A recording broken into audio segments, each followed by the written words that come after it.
Wales as you know कि किसी भी कंपनी का फाइनेंशियल स्ट्रक्चर जो है, सोर्सेज ऑफ फाइनेंसिंग जो हैं वो दो तरह के होते हैं। दो तरह से मिलकर आपका फाइनेंशियल स्ट्रक्चर बनता है, डेट एंड इक्विटी।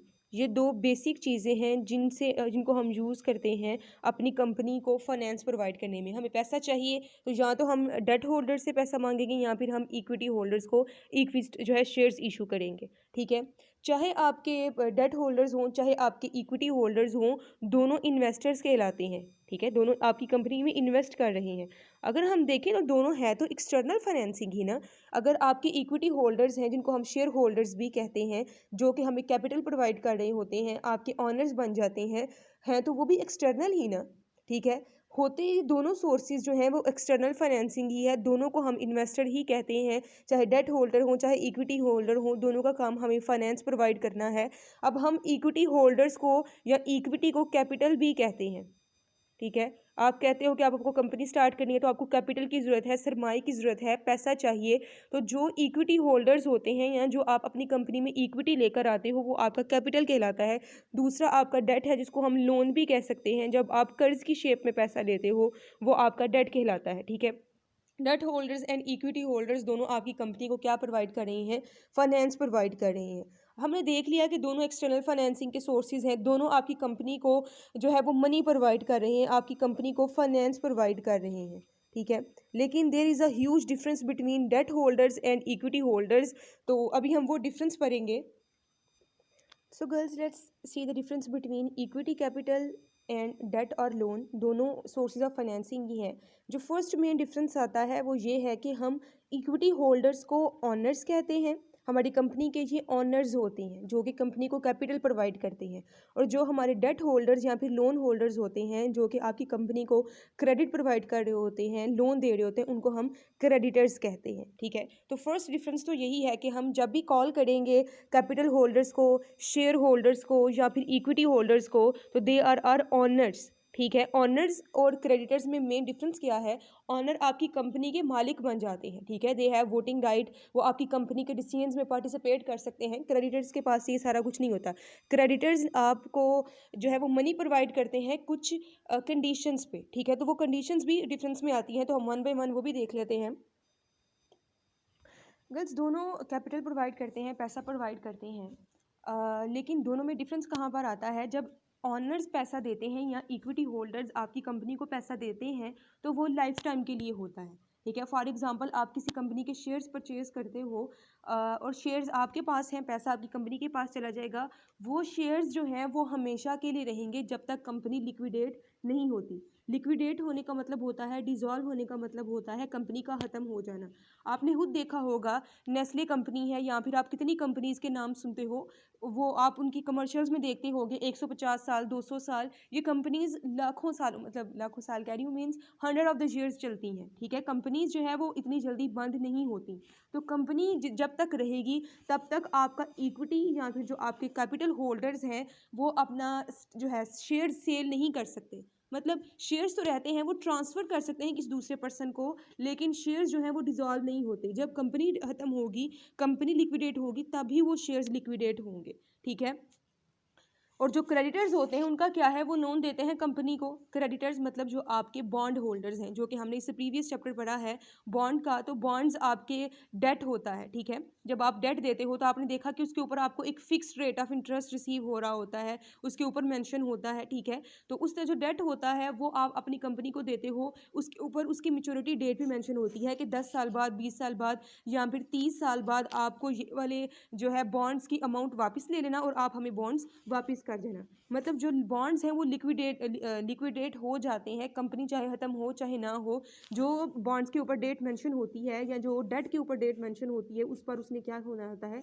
मिच्योर हो जाना होता है। लेकिन आपका जो कैपिटल है, जो आपके शेयर्स हैं, वो मिच्योर नहीं होते जब तक आपकी कंपनी डिसॉल्व नहीं होती। तो हम ये कह सकते हैं कि इसके ऊपर आपको कैपिटल वापस नहीं मिलता। ठीक है, नो रीपेमेंट का मतलब ये है कि आप अपने शेयर्स ले लेते हो और पैसा कंपनी को दे देते हो, शेयर्स ट्रांसफ़र कर सकते हो लेकिन शेयर्स को डिसॉल्व नहीं कर सकते, ठीक है। और कंपनी गोज़ इनटू लिक्विडेशन, या तो आपको पेमेंट मिलती नहीं है लेकिन पेमेंट अगर मिलेगी भी तो तब मिलेगी जब आपकी कंपनी लिक्विडेट हो जाएगी। और अगर हम क्रेडिटर्स की बात करें तो क्रेडिटर्स का हम ये कह सकते हैं legal right to be repaid, उसके ऊपर डेट मेंशन होती है कि उनको वो वाली अमाउंट जितनी ली थी उतनी की उतनी ज़रूर वापस करनी है। इनका ये भी होता है, आपके ये जो डेट होल्डर्स हैं ना, सॉरी इक्विटी होल्डर्स, इनका ये भी होता है कि आपने फॉर एग्जांपल मैंने जब कंपनी के शेयर्स परचेज़ किए तो मैंने 10 शेयर्स परचेज़ किए, एक शेयर की प्राइस अगर 10 रुपये थी तो टोटल कितने हो गए, मेरी टोटल इन्वेस्टमेंट हो गई है $100, ठीक है। अब कितने साल गुजर गए, अब कंपनी जो है वो लिक्विडेट होने लगती है, तो अगर तो पैसा बचेगा देन वो मुझे ये वाला कैपिटल वापस करेंगी, अदरवाइज वो ज़रूरी नहीं है कि मुझे ये वाली पेमेंट ज़रूर करें, क्योंकि शेयर्स की ये कंडीशंस होती है कि ज़रूरी नहीं है कि आपने जितना कैपिटल इन्वेस्ट किया था, जितना प्रिंसिपल आपने इन्वेस्ट किया था वो आपको उतना ही मिलेगा, ठीक है। लेकिन अगर आप किसी कंपनी के $100 का जो है वो डेट देते हो अपनी कंपनी को, या बॉन्ड्स परचेज करते हो, तो ये आपको कंफर्म्ड है कि ये वाली अमाउंट प्रिंसिपल की आपको ज़रूर मिलनी ही मिलनी है, ठीक है। बस थर्ड डिफरेंस हो सकता है हमारे पास प्रॉफिट का, ठीक है। जो आपके इक्विटी होल्डर्स या शेयर होल्डर्स हैं या जो आपके ऑनर्स हैं, उनको कोई लीगल राइट नहीं होता कि हम उनको प्रॉफिट पे करेंगे। ये आपने शेयर्स में पढ़ा होगा कि जो आपके शेयर होल्डर्स होते हैं, अगर तो कंपनी को प्रॉफिट होता है तो उनको प्रॉफिट पे किया जाता है, अगर कंपनी को किस साल प्रॉफिट नहीं हो रहा तो हम उनको कोई भी प्रॉफिट पे नहीं करेंगे। तो इनकी जो प्रॉफिट पेमेंट का जो स्केड्यूल है वो किस पर बेस करता है, फर्म्स की परफॉर्मेंस के ऊपर। अगर कंपनी जो है, जो फर्म है आपकी, जो कंपनी है उसकी परफॉर्मेंस किसी साल अच्छी है तो हम इनको प्रॉफिट पे कर देंगे, लेकिन अगर कंपनी की परफॉर्मेंस अच्छी नहीं हुई तो ये कभी भी आपको नहीं कह सकते कि आपने हमें डिविडेंड क्यों नहीं पे किया, ठीक है। तो कोई लीगल राइट नहीं है कि हम इनको डिविडेंड ज़रूर हर साल पे करेंगे। लेकिन जो आपके डेट होल्डर्स हैं उनको एक फिक्स स्केड्यूल ऑफ पेमेंट मिलती है जिसको हम क्या कहते हैं, इंटरेस्ट। आपने बॉन्ड्स में देखा भी होगा कि वो रेट बता देता है जिसको आप कूपन रेट ऑफ इंटरेस्ट कहते हैं, वो 10% है, 20% है या 30% है through the life time of your debt. तब तक आपको एक अमाउंट जो है फिक्स्ड इंटरेस्ट की रिसीव होती रहेगी। लेकिन आपके शेयर्स में ऐसा नहीं होता। आपको पता है कि जो भी अमाउंट आपको डेट के बिहाफ पर मिलनी है उसको हम इंटरेस्ट कहते हैं, और जो आपको इक्विटी के बिहाफ पर मिलती है उसको हम डिविडेंड कहते हैं, ठीक है। तो डिविडेंड को एक्सप्लेन करने की मुझे ज़रूरत नहीं है। डिविडेंड आप किस पर रिसीव करते हो, अपने शेयर्स के ऊपर। तो जो डिविडेंड है वो फिक्स्ड नहीं होता कभी भी, ठीक है। फिक्स्ड इसलिए नहीं होता कि अगर कंपनी की परफॉर्मेंस अच्छी होगी तो प्रॉफिट पे किया जाएगा, अदरवाइज नहीं किया जाएगा, लेकिन इंटरेस्ट की पेमेंट फिक्स्ड होती है। तो ये आपका थर्ड डिफरेंस है। फोर्थ डिफरेंस आपका ये भी हो सकता है कि जो हम इक्विटी होल्डर्स को पे करते हैं प्रॉफिट, उसको हम डिविडेंड की शेप में पे करते हैं, और जो प्रॉफिट हम डेट होल्डर्स को पे करते हैं उसको हम इंटरेस्ट कहते हैं, ठीक है। तो ये आपका फोर्थ पॉइंट ऑफ डिफरेंस बन जाता है। फिफ्थ पॉइंट ऑफ डिफरेंस की बात करें, जैसे कि मैंने कहा कि इक्विटी होल्डर्स आपके ऑनर्स कहलाते हैं, और वो जो भी आपको इन्वेस्टमेंट प्रोवाइड करेंगे वो आपकी क्या कहलाएगी, कैपिटल, ठीक है। और अगर हम डेट की बात करें, क्रेडिटर्स जो आपको मनी प्रोवाइड करते हैं उसको हम क्या कहते हैं, लोन कहते हैं। वो हमारे ऊपर एक कॉन्ट्रेक्चुअल ऑब्लिगेशन होती है। कॉन्ट्रेक्चुअल ऑब्लिगेशन का क्या मतलब है कि हमारे ऊपर एक कॉन्ट्रैक्ट है जो कि एक स्पेसिफिक टाइम पीरियड के बाद फिनिश हो जाएगा। उसके अंदर हमने जो, यहाँ पर मैंने आपको बताया था कि फिक्स स्केड्यूल ऑफ पेमेंट है। अगर पॉइंट नंबर 3 की बात करें तो उसमें आपने इंटरेस्ट भी जो है उनको पे करना होता है अपने क्रेडिटर्स को, प्लस आपकी principal amount at the maturity time आप पे करते हैं, ठीक है। बॉन्ड वाले चैप्टर में आपको पता है कि जो फिक्स स्केड्यूल है वो यही होता है ना, आपका प्रिंसिपल भी कंफर्म्ड होता है, फिक्स्ड होता है, और आपका इंटरेस्ट भी कंफर्म्ड होता है। तो ये एक कॉन्ट्रैक्ट हो जाता है ना कि कॉन्ट्रैक्ट है इतने साल का, इतने साल बाद आप अपना जो डेट है, जो अमाउंट है, पैसे आप वापस ले सकते हैं, और हमारा जो पीस ऑफ पेपर है डेट का वो हमें वापस कर सकते हैं। मतलब ये मिच्योर हो जाते हैं, ठीक है, ये डिसॉल्व हो जाते हैं, लिक्विडेट हो जाते हैं। तो ये एक स्पेसिफिक टाइम पीरियड के लिए कॉन्ट्रैक्ट बनाया जाता है, इसको हम डेट कहते हैं। लेकिन जो इक्विटी या ऑनर्स हैं जो आपको इन्वेस्टमेंट प्रोवाइड करते हैं वो कैपिटल है, सरमाया है, वो आपकी अपनी मनी है जो कि आप अपनी कंपनी में यूज़ कर रहे होते हो, ठीक है। 6 पॉइंट्स ऑफ डिफरेंस मैंने लिखा है कि जो आपकी इक्विटी है वो परमानेंट नेचर की होती है। जैसे कि मैंने आपको बताया है, कंपनी लिक्विडेट होगी देन ही आपको पैसे वापस मिलेंगे, अदरवाइज नहीं मिल सकते। लेकिन जो आपके डेट होता है वो लिक्विडेटेबल होता है, लिक्विडेट हो जाएगा एक स्पेसिफिक टाइम पीरियड के बाद, मतलब मिच्योर हो जाएगा, डिजॉल्व हो सकता है, ठीक है। तो इस तरह से आपके 6 जो है डिफरेंस हो जाते हैं। बस जैसे मैंने आपको बताया था कि जो आपके इक्विटी होल्डर्स हैं वो आपके ऑनर्स हैं, they have a voice in management, वो आपकी कंपनी के डिसीजंस में पार्टिसिपेट कर सकते हैं। लेकिन डेट होल्डर्स आपकी कंपनी के डिसीजंस में पार्टिसिपेट नहीं कर सकते। डिसीजंस कैसे? जैसे कि आपने लास्ट सेमेस्टर में मैनेजमेंट पढ़ी है, तो मैनेजमेंट में आपने देखा था कि हम डिसीजंस करते हैं डिफरेंट। आपने मैनेजर्स रखे होते हैं जो कि आपकी कंपनी में स्ट्रैटेजीज बना रहे होते हैं। कोई भी नया चेंज आता है कंपनी में, मतलब आपने प्रोडक्ट चेंज करना है या फिर आप अपनी मार्केट चेंज कर रहे हैं या फिर किसी भी तरह की कोई प्रॉब्लम हो जाती है, तो आपके जो ऑनर्स होते हैं वो आपके डिसीजन मेकिंग में पार्टिसिपेट कर सकते हैं। They have voice in management. इनसे पूछकर ही आप कोई डिसीजन करोगे। गर्ल्स, आपने जो है वो लॉ पढ़ा होगा और लॉ में आपको पता होगा कि 3 तरह की आपकी मीटिंग्स रखी जाती हैं। स्ट्रेचुटरी मीटिंग होती है, ऑर्डिनरी मीटिंग होती है एंड एक्स्ट्रा ऑर्डिनरी मीटिंग होती है। वो मीटिंग क्यों कंडक्ट की जाती है? वो मीटिंग कंडक्ट की जाती है, इन ऑनर्स को इकट्ठा किया जाता है और इनको पूरे साल की परफॉर्मेंस दिखाई जाती है क्योंकि हम इनका पैसा यूज़ कर रहे होते हैं। उस मीटिंग के अंदर आपने देखा है कि आप वोट करते हो और फिर डायरेक्टर्स को सिलेक्ट करते हो। चीज़ मैं इसलिए बता रही हूँ ताकि आपको याद आ जाए कि ये सारी चीज़ें पीछे से हैं एक ही। तो मीटिंग जब होती है, इन ऑनर से ही डिसीजंस करवाए जाते हैं। इनके पास वोटिंग राइट होता है। किस तरह से वोटिंग राइट काम करता है? इन्हीं में से कुछ डायरेक्टर्स बन जाते हैं, कुछ मैनेजर्स बन जाते हैं। एक कंपनी के फॉर एग्जांपल अगर 100 डायरेक्टर्स हैं तो सब मिलकर वोटिंग करेंगे। जो है वो वोटिंग कैसे होगी? आप हैंड रेज करके बता सकते हैं या तो जिस तरह से हमारी वोट पोलिंग वगैरह होती है वैसे ही होगा और इनके डिसीजंस के अकॉर्डिंग जो मेच्योरिटी का डिसीजन होगा उसको उस पर्सन को डायरेक्टर या फिर सीईओ ऑफ द कंपनी बना दिया जाता है। ये मीटिंग्स में होता है, ठीक है? तो ये ऑनर्स जो हैं इनके पास वोटिंग राइट होता है कि कंपनी की मैनेजमेंट में भी ये पार्टिसिपेट कर सकते हैं। लेकिन क्रेडिटर्स जो है वो किसी भी मीटिंग में नहीं आते, ठीक है?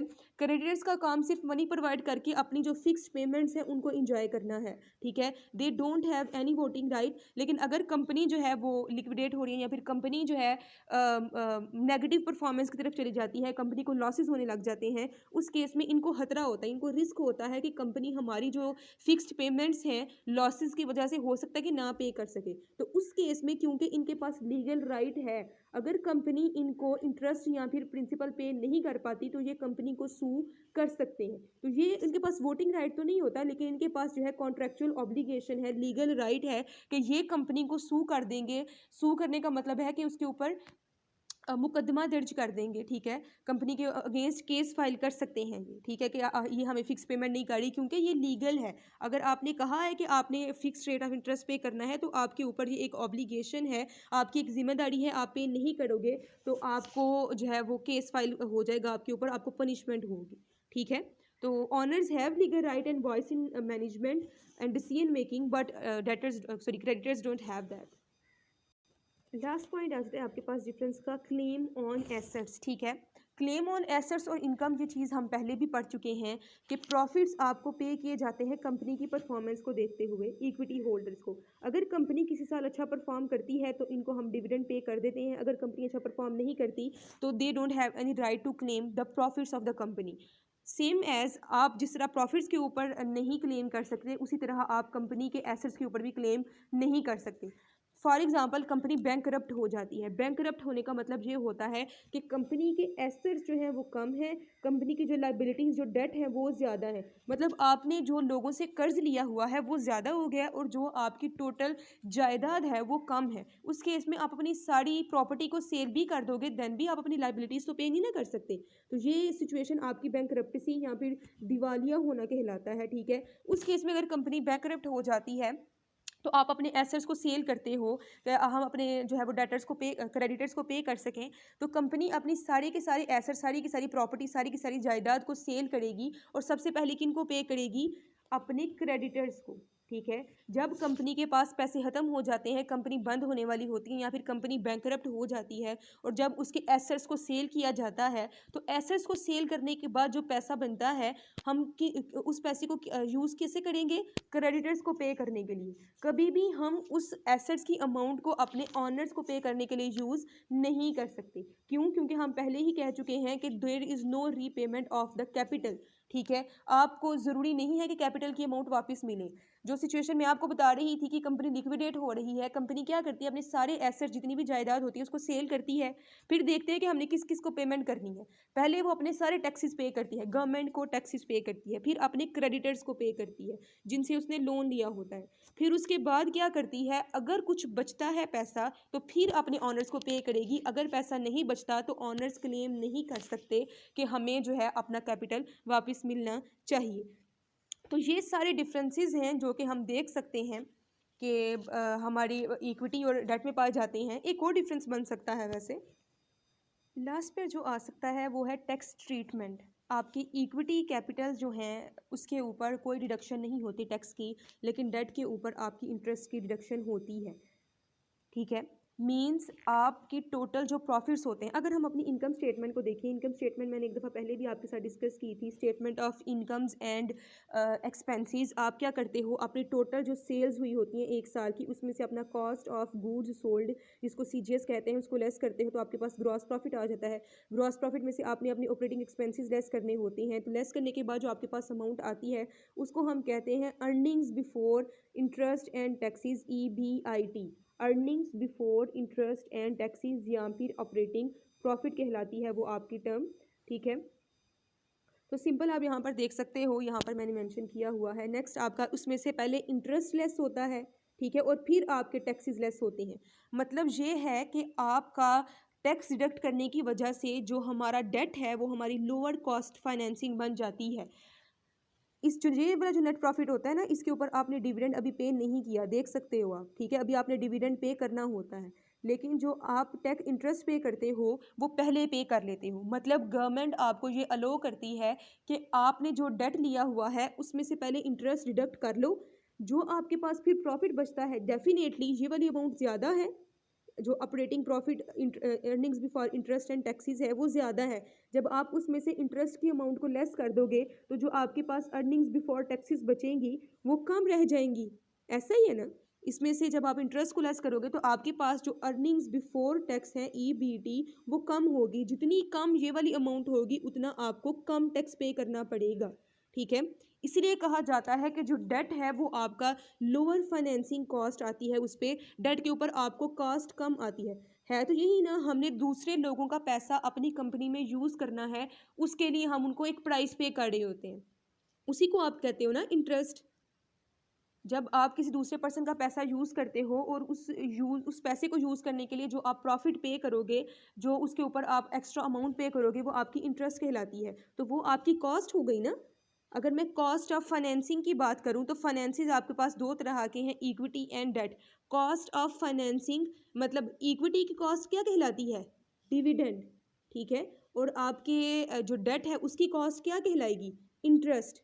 ठीक है, तो ये दूसरी टर्म्स में बातें वही हैं, लेकिन आप उसको टर्म्स याद रखिएगा कि आपके जो इंटरेस्ट की कॉस्ट है, जो आपके डेट की कॉस्ट है, वो आपकी इक्विटी की कॉस्ट से कम आती है। मतलब किसी भी कंपनी के लिए डेट लेना आसान है, कम प्राइस पर आपको डेट मिल जाता है, लेकिन जो इक्विटी है वो आपको ज़्यादा पैसे पे करने पड़ते हैं। किस तरह से कि जो टैक्स है इंटरेस्ट लेस होने के बाद पे करते हैं, लेकिन इसके ऊपर आपकी टैक्स ट्रीटमेंट नहीं होती, कोई डिडक्शन नहीं होती। तो उस केस में अगर हम दोनों में से देखें तो किसी भी कंपनी में दोनों होना बहुत ज़्यादा ज़रूरी है, आपका इक्विटी कैपिटल भी और आपका डेट भी। ठीक है, लेकिन जो डेट है उसको हम लोअर कॉस्टिंग फाइनेंसिंग कह सकते हैं।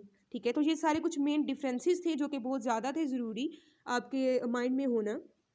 दूसरी चीज़ तरह से बताऊं तो आपने टाइम वैल्यू ऑफ मनी में दोनों चीज़ें पढ़ी हैं, इक्विटी भी पढ़ा, डेट भी पढ़ा। जब आप बॉन्ड वैल्यूएशन में आए तो बॉन्ड्स आर योर डेट, और उसमें आपने डेट के बारे में पढ़ा। जो हम न्यू चैप्टर स्टार्ट करने वाले हैं स्टॉक वैल्यूएशन, उसमें हमने अपने स्टॉक मतलब कैपिटल की बात करनी है। ठीक है, अब मैं जो भी बात करूँगी इस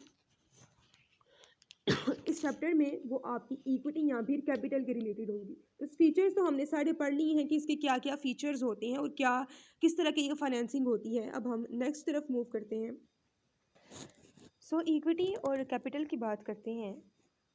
देर are basically two types of equities, उसको हम अभी डिस्कस करते हैं। इक्विटी आपकी इक्विटी भी कहलाती है, कैपिटल भी कहलाता है, इसको हम शेयर्स भी कहते हैं, इसको हम स्टॉक भी कहते हैं।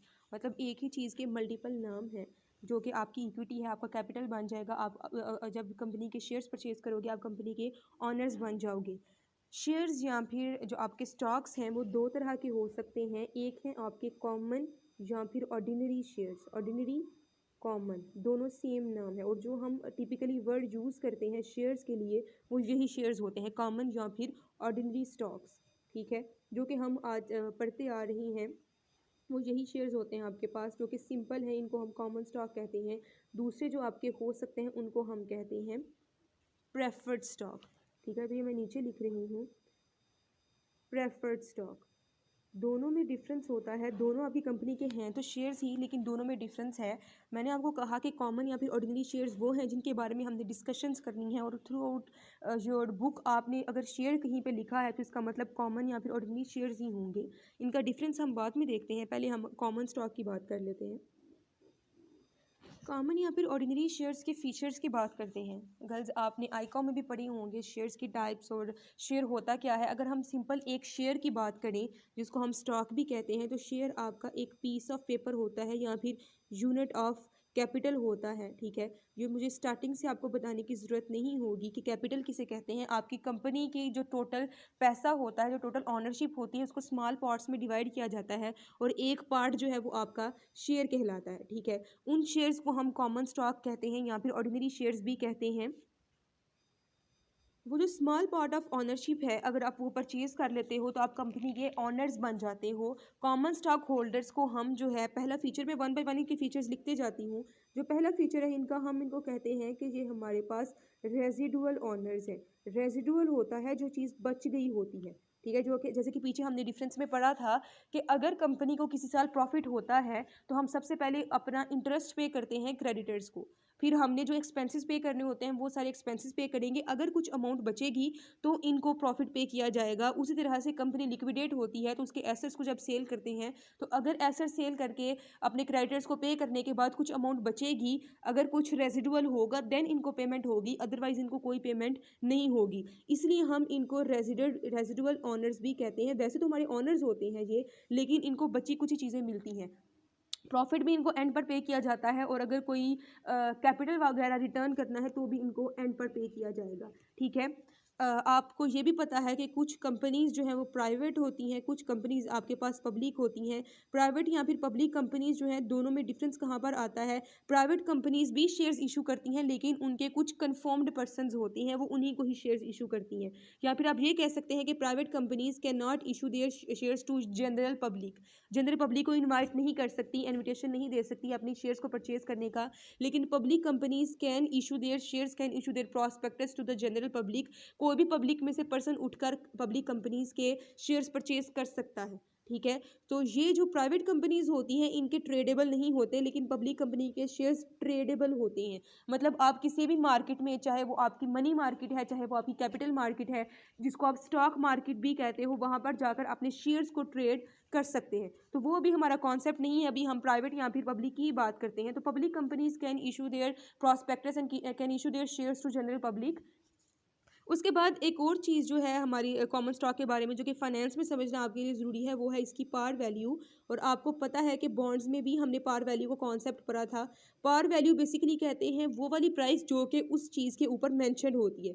मैंने आपको बताया था बॉन्ड के ऊपर एक अमाउंट मेंशन होती है, जो भी होगी वो उसकी पार वैल्यू कहलाएगी।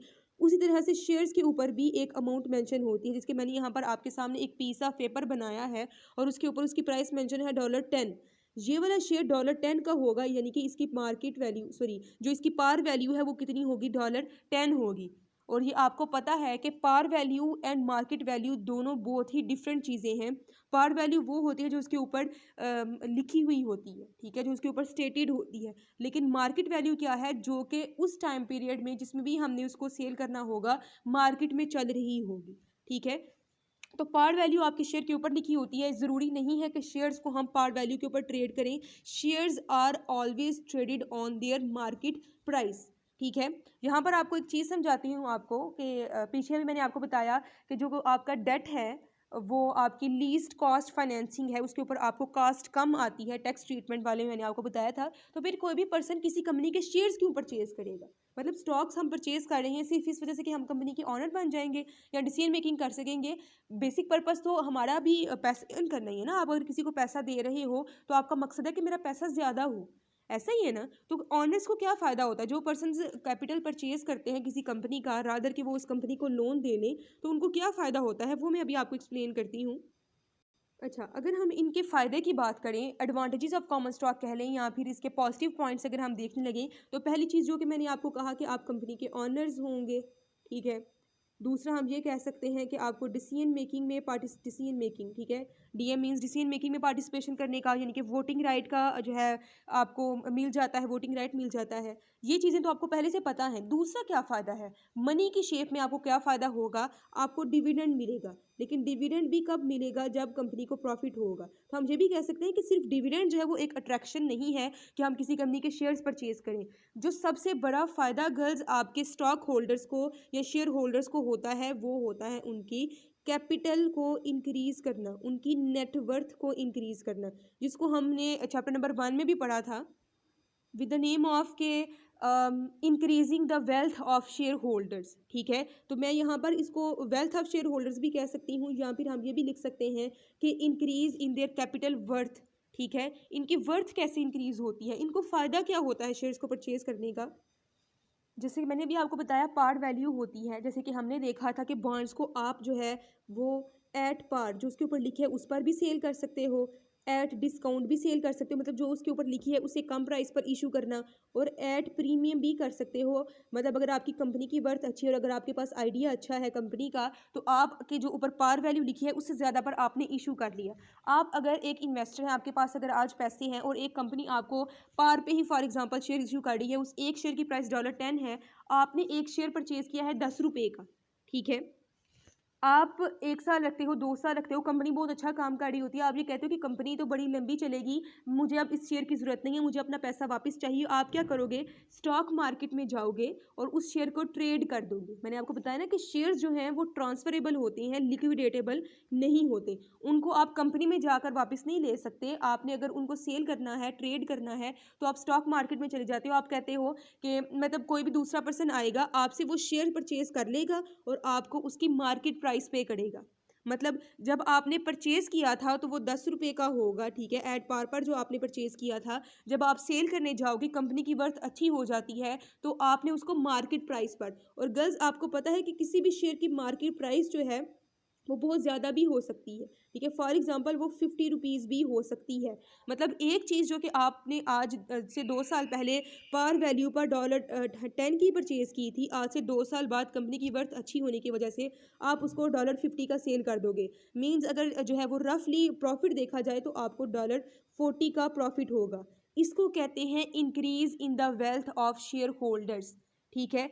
वेल्थ उनकी इतनी थी, मार्केट वैल्यू कंपनी की अच्छी परफॉर्मेंस की वजह से उनकी मार्केट वैल्यू इंक्रीज हो गई है, इस वजह से उनकी वेल्थ भी क्या है, इंक्रीज हो जाती है। इसको कहते हैं basic purpose of purchasing the common stock. कि कॉमन स्टॉक होल्डर्स को बेसिक फ़ायदा क्या होता है कि उनके कैपिटल गेन्स होते हैं, उनको उनकी जो उन्होंने इन्वेस्टमेंट की होती है उससे डबल ट्रिपल भी अमाउंट रिसीव हो जाती है। लेकिन अगर डेट की शेप में देखा जाए, अगर आपने किसी कंपनी के $10 के बॉन्ड परचेज किए होंगे 10 साल के लिए या 20 साल के लिए, तो 10 साल बाद आपको जो उसके ऊपर वैल्यू लिखी है वही वापस मिलनी है, ठीक है। तो 10 साल बाद आपको $10 ही वापस मिलेगा। आपको साथ में इंटरेस्ट पेमेंट्स भी मिलती जाती हैं, वो एक अलग चीज़ है। लेकिन दोनों में मेन डिफरेंस कहाँ पर आ जाता है कि ऑर्डिनरी शेयर्स को परचेज करने का फ़ायदा ये होता है कि मार्केट वैल्यू ज़्यादा होती है, जिस प्राइस पर आपने परचेज किया होता है कम होता है। तो उस केस में जो $40 का डिफरेंस आपको नज़र आ रहा है, इसको हम कहते हैं कैपिटल गेन्स, ठीक है। ये स्पेसिफिक टर्म है कि जब आप शेयर्स को सेल करते हो, अगर उनकी ओरिजिनल प्राइस से ज़्यादा प्राइस पर सेल करोगे,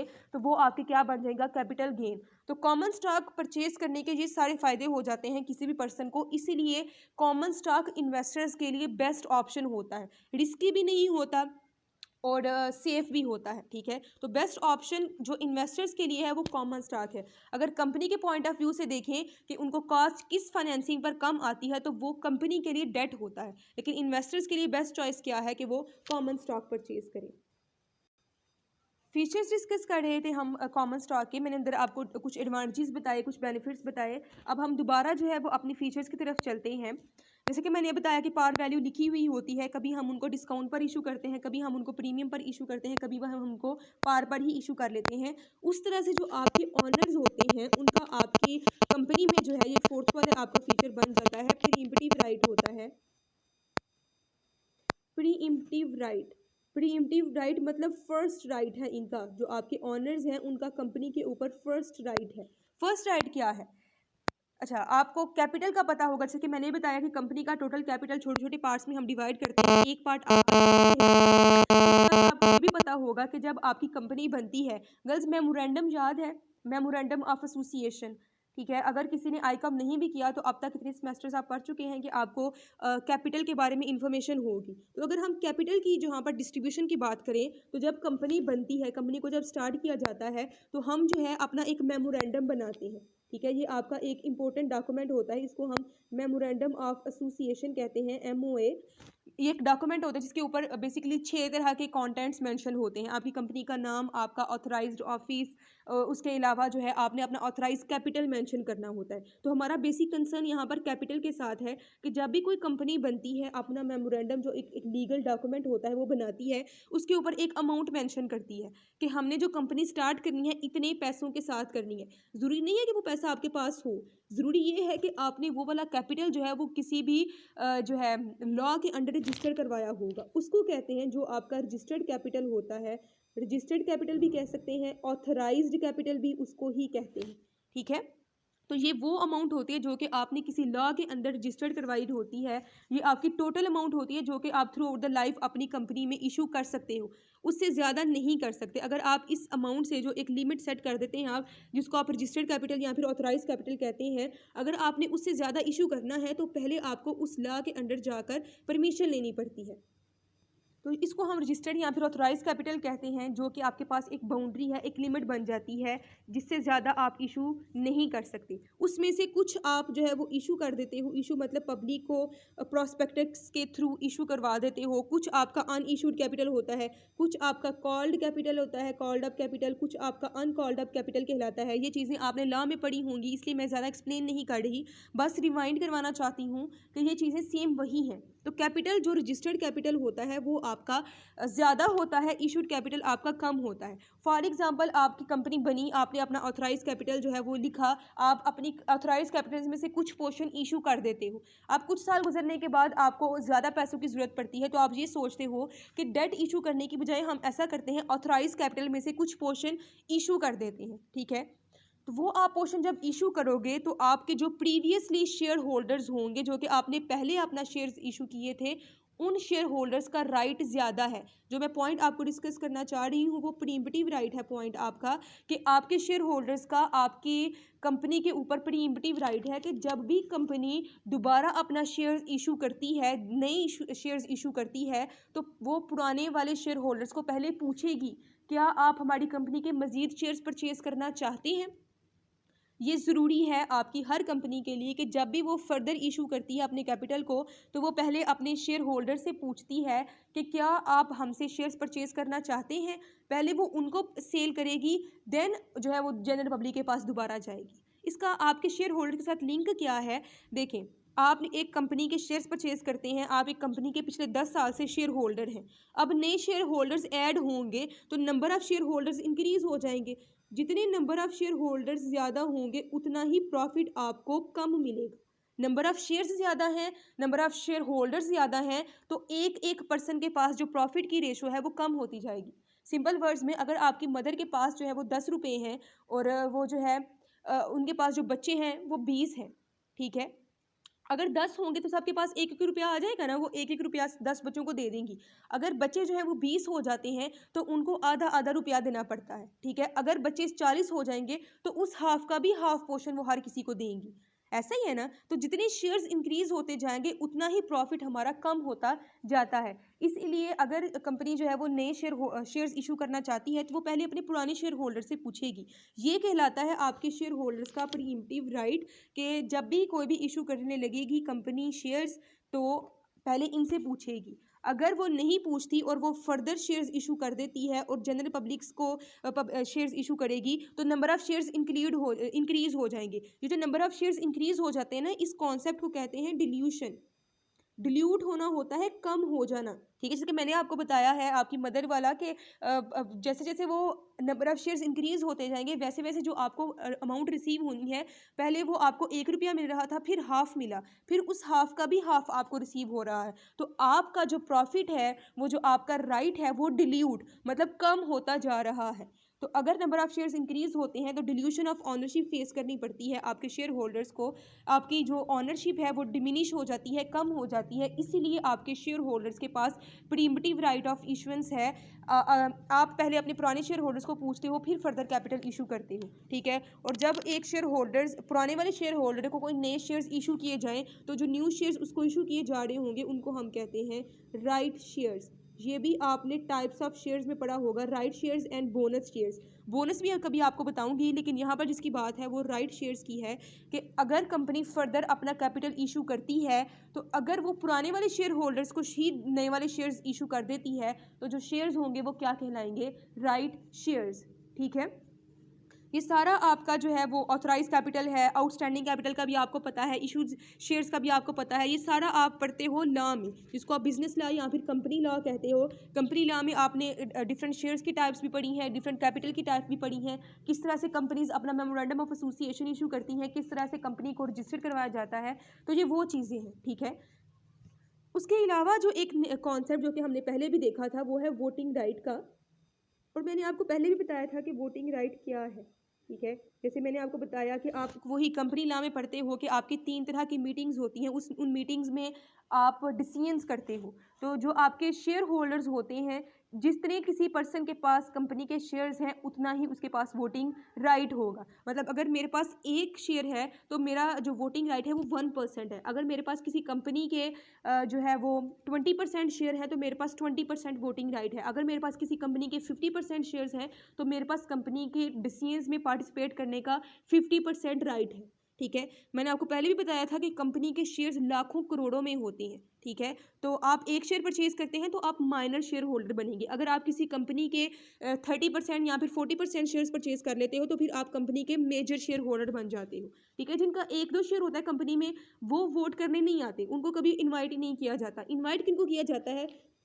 जिनके 10% या फिर 15% या फिर मोर देन 20% शेयर्स होंगे कंपनी में, उन्हीं का वोटिंग राइट ज़्यादा होगा ना, उनको बुलाया जाता है मीटिंग में और वो फिर डिसीजन मेकिंग करते हैं।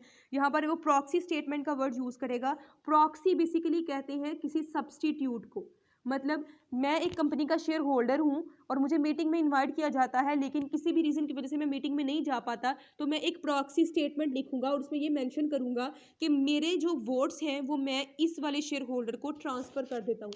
मतलब मेरे बिहाफ पर ये वाला पर्सन क्या है, मेरी मीटिंग अटेंड करेगा, तो वो क्या कहलाता है? प्रॉक्सी रख, ठीक है। मतलब मेरी कोई मीटिंग है और मैं नहीं जा पाती और मैं जो है अपनी सिस्टर को भेज देती हूँ, तो मेरी सिस्टर क्या बन जाएगी? मेरी प्रॉक्सी बन जाएगी, मेरे बिहाफ पर वो वहाँ पर जो है वो वोट करेगी, ठीक है। तो ये वोटिंग भी आपके शेयर होल्डर्स के लिए होती है। अगर वोटिंग राइट का भाई हमने डिस्कस कर लिया, एक और पॉइंट जो है, एक और फीचर अगर हम देखें शेयर्स का, तो वो डिविडेंड है। जैसे कि मैंने आपको पहले भी एक्सप्लेन किया था, डिविडेंड्स जो हैं वो फिक्स्ड नहीं होते, ठीक है। कंपनी के प्रॉफिट पर बेस करता है कि अगर किसी साल कंपनी को प्रॉफिट होता है, पहले हम क्रेडिटर्स को पे करते हैं, फिर हम अपने एक्सपेंसेस पे करते हैं, अगर कुछ बचेगा तो फिर हम अपने कॉमन स्टॉक होल्डर्स को पे करते हैं।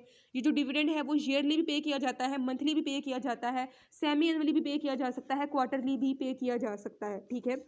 और हम जो डिविडेंड है वो किस शेप में पे करते हैं? हम यही कहते हैं ना कि वो हमें डिविडेंड जो है वो कैश की शेप में, लेकिन ज़रूरी नहीं होता कि हमेशा डिविडेंड आपको कैश की शेप में मिले। तो यहाँ पर आप ये हेडिंग बना सकते हो, शेप्स ऑफ डिविडेंड या फिर कैटेगरीज ऑफ डिविडेंड। डिविडेंड आपको कैश की शेप में भी मिल सकता है, डिविडेंड आपको शेयर्स की शेप में भी मिल सकता है, डिविडेंड आपको किसी प्रोडक्ट या फिर मर्चेंडाइज की शेप में भी मिल सकता है, ठीक है। तो नेक्स्ट जो है वो किसी हो सकता है चैप्टर में ये कॉन्सेप्ट आ जाए कि डिविडेंड किस किस शेप में पे किया जाता है। तो मैं आपको पहले ही बता रही हूँ कि कॉमन स्टॉक होल्डर्स को या तो हम इन कैश डिविडेंड पे करेंगे या फिर शेयर की शेप में डिविडेंड पे करेंगे। और गर्ल्स जब मैं आपको राइट और बोनस शेयर्स का बता रही थी, राइट शेयर की तो समझ आ गई ना आपको, जो फर्दर शेयर इशू किए जाते हैं उनका प्रीएम्प्टिव राइट होता है हमारे ऑनर्स का। जो नए शेयर्स इशू किए जाएंगे अपने पुराने शेयर होल्डर्स को, वो उनके राइट शेयर्स कहलाते हैं। और अगर कंपनी किसी साल कंपनी को प्रॉफिट नहीं होता और वो पैसे नहीं पे कर पाते, उनके पास कैश इतना अवेलेबल नहीं है, लेकिन उनको अपने शेयर होल्डर्स को डिविडेंड भी पे करना है, तो कंपनी क्या कर सकती है? नए शेयर्स इशू कर सकती है। मतलब देखें, अगर वो शेयर्स इशू करती है तो पहले आपके जो ओनर्स हैं, जो आपके शेयर होल्डर्स हैं, उनको पैसा पे करना पड़ेगा और फिर शेयर्स परचेज करेंगे वो। लेकिन अगर किसी साल कंपनी को प्रॉफिट नहीं हुआ और वो डिविडेंड पे नहीं कर सकती तो वो क्या करेगी, नए शेयर इशू कर देगी। मतलब आपको शेयर्स भी मिल जाएंगे, आपको डिविडेंड भी मिल जाएगा और आपको कुछ पे भी नहीं करना पड़ेगा। ठीक है, कंपनी ने प्रॉफिट भी पे कर सॉरी कंपनी ने अपने शेयर होल्डर्स को डिविडेंड भी पे कर दिया और नए शेयर्स भी इशू कर दिए और कैश अंदर आया ही नहीं। और अगर दूसरी साइड पे इन्वेस्टर्स की साइड पे देखा जाए तो शेयर होल्डर्स को न्यू शेयर्स भी मिल गए, उनको डिविडेंड भी मिल गया और उन्होंने कुछ भी पे नहीं किया। तो ये जो फर्दर आप शेयर्स इशू करते हो, डिविडेंड कैश की शेप में जब पे नहीं किया जाता बल्कि शेयर्स की शेप में जब डिविडेंड पे किया जाता है, उन शेयर्स को हम बोनस शेयर्स कहते हैं। ठीक है, और अगर आप जो है डिविडेंड मर्चेंडाइज की शेप में, प्रोडक्ट्स की शेप में भी पे कर सकते हैं। ये कुछ कॉन्सेप्ट्स थे जो कि आपके कॉमन स्टॉक होल्डर्स के होते हैं। कॉमन शेयर्स के कुछ फीचर्स होते हैं जो कि बाकी सबसे डिफरेंट होते हैं और मैंने कॉमन स्टॉक आपको पहले इसीलिए ही पढ़ाया है क्योंकि यही वो चीज़ है जो कि आप थ्रू आउट द बुक पढ़ते हो और through out your all books जो भी शेयर्स की बात की जाती है वो आपके कॉमन स्टॉक्स ही होते हैं। दूसरी टाइप की बात करते हैं प्रेफर्ड स्टॉक की। दूसरी साइड पे अगर शेयर्स की बात की जाए, दूसरी टाइप की वो है प्रेफर्ड स्टॉक्स। ठीक है, preferred stock are somewhat similar to your debt. ठीक है, डेट और प्रेफर्ड स्टॉक के बहुत ज़्यादा फीचर्स मिलते हैं। सिर्फ मेन डिफरेंस डेट में और प्रेफर्ड स्टॉक में क्या आता है, मिच्योरिटी का।